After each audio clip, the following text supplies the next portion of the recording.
Hay historias que te obligan a detenerte y pensar. La que vamos a analizar hoy es una de esas. Es una historia real sobre un negocio, una familia y el trabajo de toda una vida que se esfumó por una sola idea. Una idea muy peligrosa, la de que siempre hay tiempo, la de que siempre habrá un mañana para hacer las cosas. Y esta frase, esta frase lo es todo. La dijo el protagonista de nuestra historia, Roberto Cifuentes. Tengo 20 años más para organizarlo todo. Escuchen esa seguridad, esa confianza. Esas palabras, sin que él lo supiera, se iban a convertir en el epitafio no solo de su vida, sino de todo, absolutamente todo lo que construyó. Una ironía terrible que vamos a desgranar ahora mismo. Bien, empecemos por el principio. Para entender de verdad la magnitud de la caída, primero tenemos que ver la altura desde la que se produjo. Y en la cima de su mundo, en plena carrera, ahí estaba Roberto Cifuentes.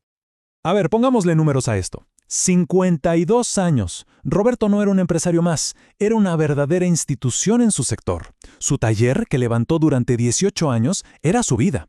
Para sus 23 empleados, no era el jefe, era don Roberto, una figura de respeto, casi paternal.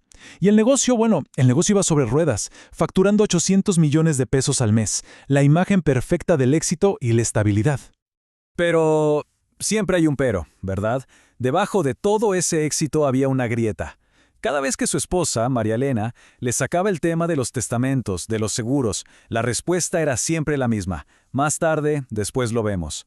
Él estaba convencido de que tenía todo el tiempo del mundo por delante, estaba sano, fuerte, ¿qué podía pasar? Y esa confianza ciega fue su único y fatal error. Y entonces, como se pueden imaginar, ese después jamás llegó. El martes 14 de marzo, a las 3:47 de la tarde, su tiempo se acabó. De un segundo para otro. Toda la certeza sobre la que había construido su vida y la de su familia simplemente se evaporó. Lo que es realmente brutal de esta cronología es la velocidad. El infarto fue fulminante, ahí mismo, en su taller. 14 minutos después, solo 14, su corazón se detuvo. Y aunque lograron reanimarlo, el daño cerebral era irreversible. A las 10 de la noche falleció. Nunca recuperó la conciencia, nunca pudo decir una contraseña, ni firmar un papel, ni explicar dónde estaba guardado algo. El final fue así, absoluto y en silencio. Y justo ahí, en el momento en que termina la tragedia personal, arranca la catástrofe financiera y logística. Para su viuda, María Elena, al dolor inmenso de la pérdida se le sumó el pánico, un pánico que fue creciendo día a día, mientras veía cómo el imperio que su esposo había construido se deshacía frente a sus ojos. Fíjense en la rapidez de este colapso. Es vertiginoso. Día 1. Algo tan simple como una contraseña del celular se convierte en un muro imposible de saltar. Día 8 llega el mazazo. El banco congela cada peso de la empresa por procedimiento estándar. Hablamos de meses sin poder tocar un centavo. Y para el día 15, la estocada final. El cliente más grande, el que sostenía gran parte del negocio, se va. Es un efecto dominó, una cascada de desastres imparable. Ahora hablemos de la presión. Este número, 145 millones de pesos, era la deuda urgente con proveedores. Deuda que había que pagar ya. Pero claro, con las cuentas congeladas, era imposible. Este número no era solo una cifra en un papel, era una bomba de tiempo a punto de estallar en la cara de María Elena. Y aquí está el detalle, la letra pequeña que lo aceleró todo. Escondida en algún contrato, probablemente uno que Roberto firmó sin leer con demasiado cuidado, estaba esta cláusula. Le dio al cliente más importante, el que representaba 124 millones al mes, la excusa perfecta para irse sin mirar atrás. Un recordatorio brutal de que el diablo de verdad está en los detalles. La desesperación, ya se sabe, lleva a tomar decisiones desesperadas. Y esta tabla lo dice todo. Un negocio valorado en más de 2.400 millones de pesos, el trabajo de 18 años, vendido de urgencia por 680 millones. Y después de pagar todas las deudas, a María Elena le quedaron $247. El legado de una vida liquidado por menos del 10% de su valor real. Pero el desastre no fue solo de dinero. El costo humano, el daño colateral de la decisión de Roberto de dejarlo todo para después, se extendió mucho más allá de las paredes de su casa. Afectó a las personas que más confiaban en él.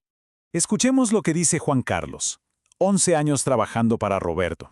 La pérdida de su empleo justo cuando su esposa estaba embarazada creó una tensión económica tan fuerte que su matrimonio se rompió. Su historia nos muestra cómo las ondas de choque de esta tragedia llegaron a destruir la vida de otros. Y si lo de Juan Carlos es duro, la historia de Patricia es simplemente devastadora. Su hija tenía leucemia y dependía del seguro médico de la empresa. Cuando la compañía quebró, perdieron la cobertura. Y la niña no sobrevivió. Las palabras de Patricia son durísimas. Su descuido mató a mi hija. Es una acusación que carga con un dolor que ni siquiera podemos imaginar. Y por supuesto, está la propia familia de Roberto. Cada punto en esta lista es un golpe. La casa familiar perdida, el hijo que tuvo que abandonar sus estudios para trabajar de mensajero, la hija forzada a dejar a sus amigos y cambiarse a un colegio público, y María Elena, que pasó de ser la esposa de un empresario de éxito a trabajar como recepcionista para llegar a fin de mes. Una vida entera, desmantelada por completo. Y llegamos a la parte final. Y aquí es donde el dolor se mezcla con una frustración enorme. Porque lo más increíble de esta historia, lo más difícil de aceptar, es que toda esta cadena de catástrofes era 100% evitable. Miren este cuadro porque el contraste es demoledor. Por unos 3 millones de pesos al mes, probablemente menos de lo que Roberto gastaba en gasolina, podría haber asegurado un futuro de más de 2.000 millones para su familia. La prevención era barata. La consecuencia fue la ruina absoluta. Un futuro asegurado contra un futuro destruido. Un legado protegido contra un legado borrado. La decisión era así de simple. Y el resultado de no tomarla, así de trágico. María Elena lo resume con una claridad que duele. La gente le decía, qué mala suerte. Pero ella sabe la verdad. No fue un rayo que cayó del cielo. Fue el resultado directo de la negligencia, de esa creencia tan humana y tan peligrosa de que las cosas importantes se pueden dejar para un mañana que a veces simplemente no llega. Y todo esto nos lleva a una pregunta de fondo. Sabemos que ciertas cosas en la vida son inevitables, pero aún así las dejamos para después. ¿Por qué nos cuesta tanto enfrentar la planificación para lo que sabemos que va a pasar? La historia de Roberto es un caso extremo, sí, pero el mecanismo mental que lo llevó a no actuar es algo terriblemente común. Y cerramos con estas palabras de María Elena que lo resumen todo. La simpleza de la solución contrasta de una forma brutal con la imposibilidad de reparar el daño hecho. Es el eco de un arrepentimiento que ya no tiene vuelta atrás y un recordatorio de que las consecuencias de no actuar a veces son infinitamente más pesadas que el esfuerzo de haberlo hecho a tiempo.